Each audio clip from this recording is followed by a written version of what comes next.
Hello, my people. Thank you very much for tuning in today, and thank you so much for your support. We do appreciate you. We are super grateful that you are one of our valued listeners. Thank you so much. Just in case you haven't subscribed as well, please do press the subscribe button and also press the notification bell so you can get the news as soon as we upload them. Do not forget, this is Peak Network. We are here to bring you the latest, the authentic, and the most reliable news you can ever get from any channel. Thank you very much, my people. Yes, today we've got another one coming in today that says war in Nnamdi Kanu'S community. Yes, a whole lot of things has happened in the Afara Oku community. It's been challenged one way or the other between one faction and the other faction. And yes, we are here to bring you the full details of this news. Just before we do that, I would just let you know that please, we are not trying to talk for or against anyone, but we're just trying to make sure to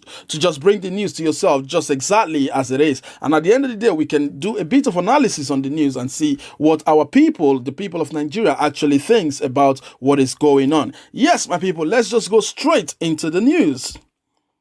War in Nnamdi Kanu's community. Tension and fear now pervade the Isiama Afara Oku community, home of the leader of the indigenous people of Biafra, Nnamdi Kanu, following a fracas that has left the President General of the community, Chief Ikechukwu Ndubweze, hospitalized and a burnt vehicle. The community leaders are, however, accusing a lady, Mrs.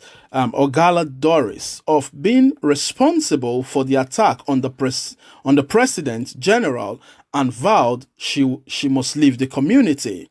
At the center of the crisis was the reconstruction of the road that passed through Nnamdi Kanu's home in Afara Oku, which the natives said was awarded by the state government to ease traffic during the burial of the late monarch Eze Israel Kanu and wife Ugoeze Sali Kanu.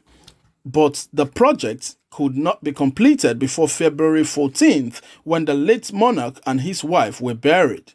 However, the contractor was said to have returned to site last week with the intention of completing the road project, but allegedly met a stiff resistance from Mrs. Ogala. As a result, Chief Ndubweze was invited to intervene, but allegedly ambushed by hired thugs who inflicted injuries on him.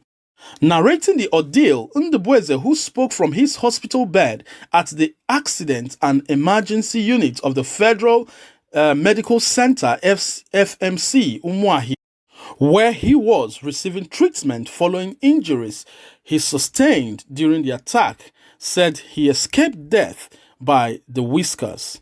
Ndubweze said he had received a report that Doris was obstructing the ongoing road reconstruction in the community and went to the scene to see things for himself. He said Doris had blocked a section of the road that passed through her family house with loads of sand and resisted the contractor handling the road project from dropping chippings at the junction close to her house.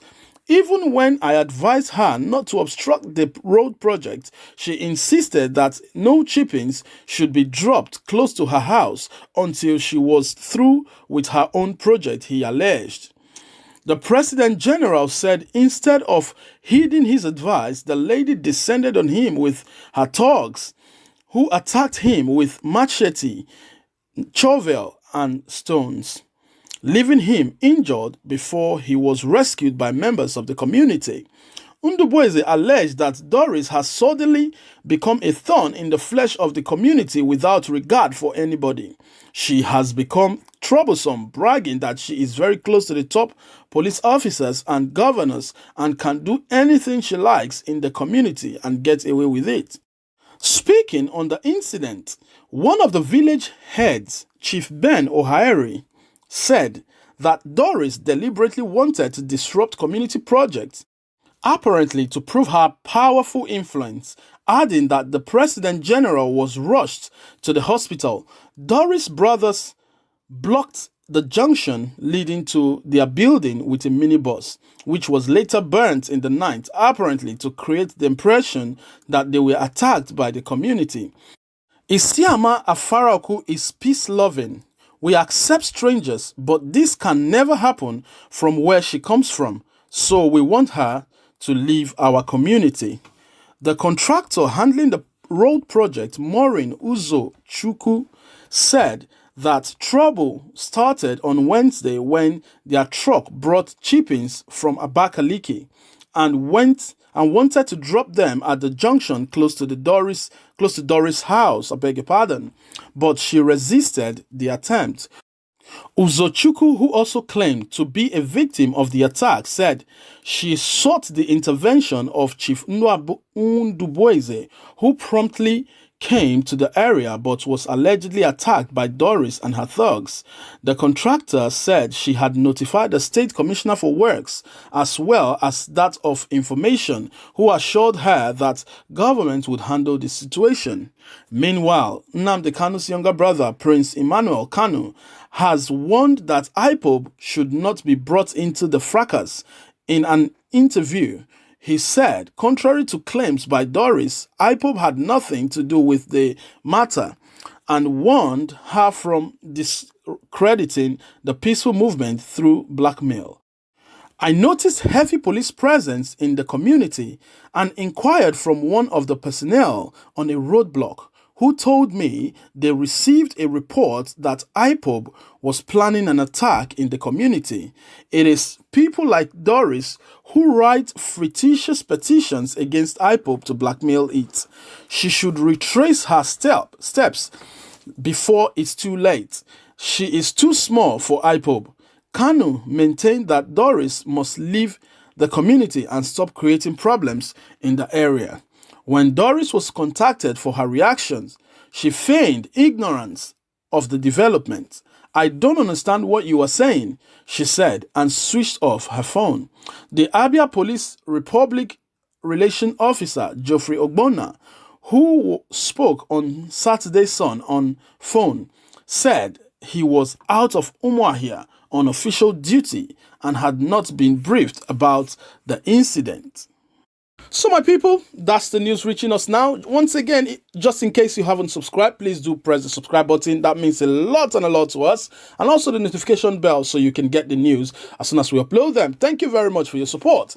Now, let's look at this news. You see, the thing is, this project has been awarded even before the burial of the late monarch, and which is also the father of our very own person, Nnamdi Kanu, the leader of the indigenous people of Biafra. The project has been given already, has been given to have the road done, but maybe the Mrs. Ogala's house falls within the confines of where the road needs to go through.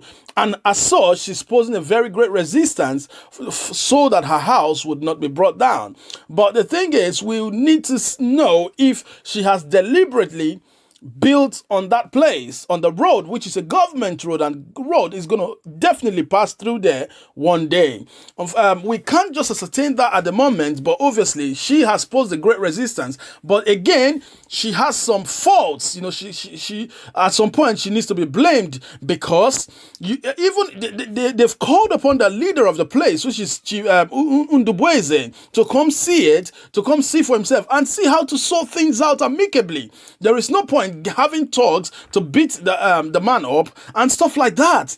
If the man comes in there and looked at it, and probably if she's wrong on building a road, then we have to sort an amicable way to resolve the issue. If not, or if she vehemently builds there, then that house has to be brought down anyway. So we have to ascertain some facts about this. But her having to bring talks to beat up someone to the point of death is unacceptable at this point in time. Also, she had to inform the Commissioner of Information and Works. So these people should have looked into the issue instead of her beating up, having to use her talks to beat up the people, which is not right. She shouldn't forget that she is not from Afaraoku itself. She's from somewhere else, and where she comes from, people wouldn't behave like that, So it is really wrong for her at this point in time to beat up the president general of the place. It is a wrong thing. She shouldn't do that. Even if she's so influential, she shouldn't do that. As such, the people of the place now are saying, you know what? Where you come from, that cannot be done. So what it is, we need you to leave the community. Well, we want to beg, we want to enjoin the people of Afara Oku, and we want to say, let us temper justice with mercy. All right? Let's not just pull her away from the community. She's one of us. She's one of our own. Let's look into the case amicably and see how to resolve it. If she poses a nuisance and she keeps posing a nuisance, then we could decide to say, you know what, at this point, you need to leave the community instead of causing problems, trouble in the community. So that, my people, that's what has reached us today. That's the news reaching us, coming far from Afara Uku Isiama, the place, the hometown of our very own Nnamdi Kanu, the leader of the indigenous people of Biafra. Yes, we want to hear your thoughts. The people of Biafra, the people of Southeast, we want to hear your thoughts. Nigerians, we want to hear your thoughts regarding this issue. Thank you very much, and thank you for your support. Once again, click the notification bell and also click the subscribe button if you haven't done so. Thank you very much, my people. We do appreciate you. God bless you until we come your way again. You take care and God bless. Cheers. Bye-bye.